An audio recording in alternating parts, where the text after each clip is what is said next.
Good morning दोस्तों, मैं बोल रहा हूँ बिलियनियर ट्रेडर। आज का एपिसोड में लाया हूँ introduction to stock markets, basics of stock market. तो हम शुरू करते हैं with the topic why do we need to invest.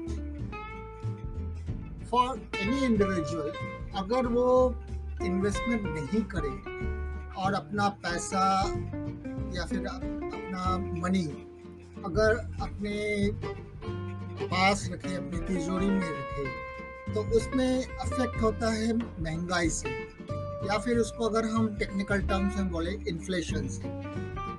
For example, अगर हम बोले कि पैसा अगर हमारे पास 1000 रुपये आज है तो कल उसका वैल्यू कम हो जाएगा। एग्जांपल कैसे लें हम? अगर देखें,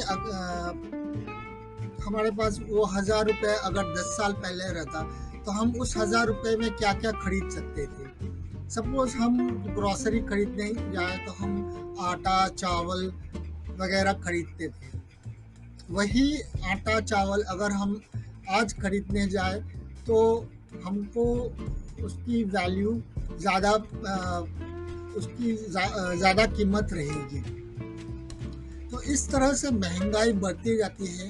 तो आपका जो भी अर्निंग्स अगर आप अपने पास रखेंगे तो उसका वैल्यू घटता जाएगा।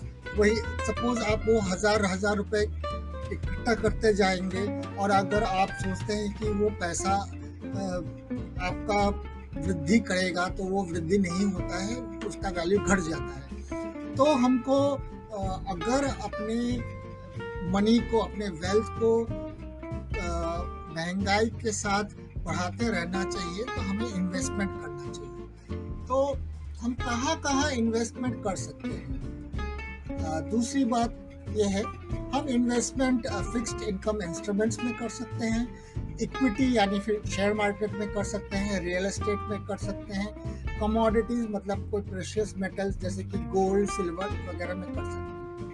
फिक्स्ड इनकम इंस्ट्रूमेंट मतलब fixed deposit offered by banks में कर सकते हैं, bonds issued by government of India में कर सकते हैं, गवर्नमेंट रिलेटेड एजेंसीज जैसे हुडको एनएचआई वाले बॉन्ड्स में कर सकते हैं, कॉर्पोरेट बॉन्ड्स में कर सकते हैं। इक्विटी मतलब हम स्टॉक मार्केट में कर सकते हैं, म्यूचुअल फंड्स में कर सकते हैं। रियल एस्टेट मतलब हम किसी भी जैसे प्रॉपर्टी खरीद सकते हैं, हम उसको रेंट में दे सकते हैं।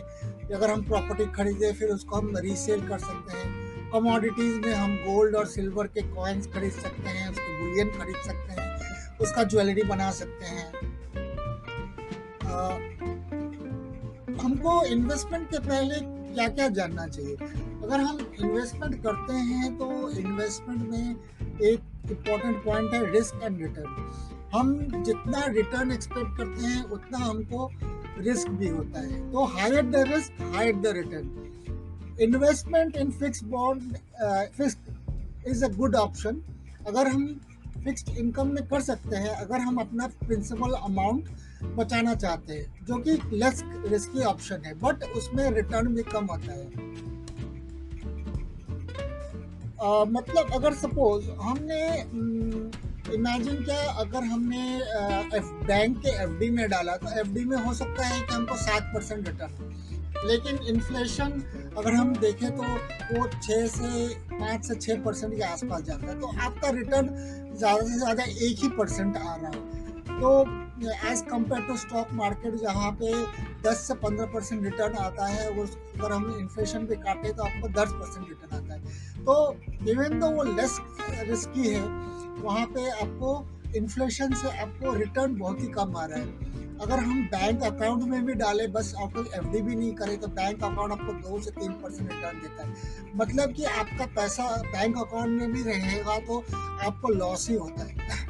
रियल एस्टेट इन्वेस्टमेंट में करने से रिटर्न तो हो सकता है, बट उसमें ज़्यादा पैसा निकलता है। उसमें इन्वेस्टमेंट में अगर आप कोई भी प्रॉपर्टी ले तो कम मिनिमम 10 से 15 लाख, कभी कभी करोड़ों पे जाता है, और उसको बेचना भी इतना आसान नहीं है क्योंकि आपको प्रॉपर सेलर भी मिलना चाहिए और उसमें लिक्विडिटी की इश्यू रहती है।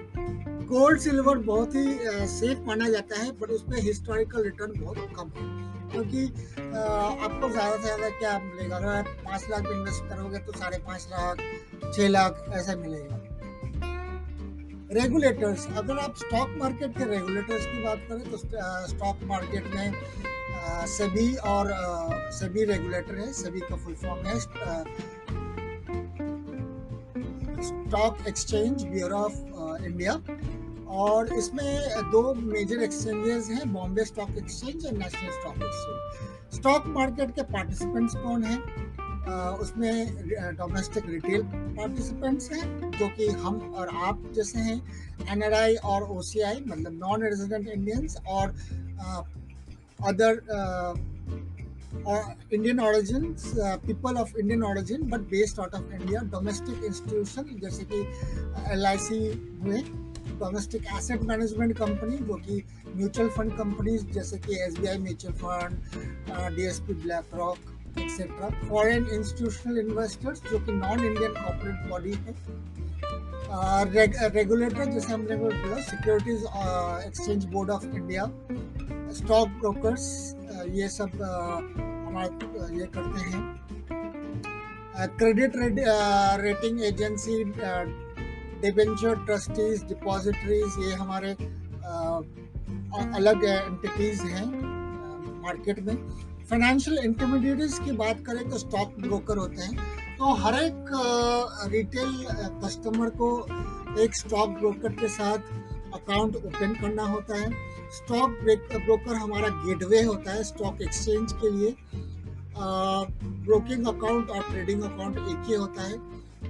एक ट्रेडिंग अकाउंट आपको फाइनेंशियल ट्रांजैक्शंस करने में हेल्प करता है।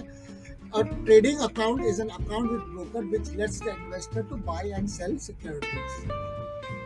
आप ब्रोकर्स के ऑफिस में जाके you can meet the dealer and tell him what you wish to do. आज के दिन में पहले आप फोन पे भी बात कर सकते थे, ऑर्डर्स डाल सकते थे, और आज के दिन में इंटरनेट के वजह से इंटरनेट अकाउंट्स भी खुल गए हैं। आप इंटरनेट के थ्रू ऑर्डर्स डाल सकते हैं, सेल बाई ऑर्डर्स भी डाल सकते हैं।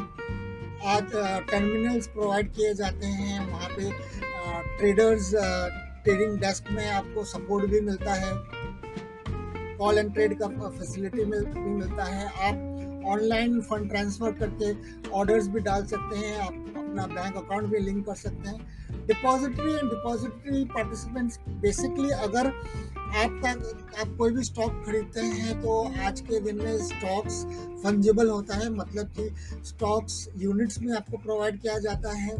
पहले के दिन में स्टॉक्स को पेपर में कन्वर्ट किया जाता था, वो पेपर आपको घर पे डिलीवर करते थे। आपको कोई भी बाय सेल करना होता था तो आपको पेपर को सर्टिफिकेट्स मिलता था, सर्टिफिकेट आपको फिर वापस ब्रोकर को देना पड़ता था, ब्रोकर उसको उसमें 15 दिन का साइकिल जाता था। तो 1996 में ये पॉलिसी को चेंज करवाया गया, उसको डीमटेरियलाइज करवाया गया, उसको डिजिटाइजेशन फॉर्म में किया गया, जिसको हम डीमैट कहते हैं, इसको डीमैट में डाला गया। तो depository and depository participants provide you that facility. Depository participants depository के साथ एक पैनल होते हैं और वो वहाँ पे अपना लेखा जोखा रखते हैं। बैंक्स आपको बैंकिंग फैसिलिटी प्रोवाइड करते हैं। NSCCL and ICCL are clearing bodies जो आपको फंड्स क्लियरेंस में हेल्प करते हैं। IPO के बारे में हम नेक्स्ट पॉडकास्ट में डिस्कशन करेंगे। Thank you friends.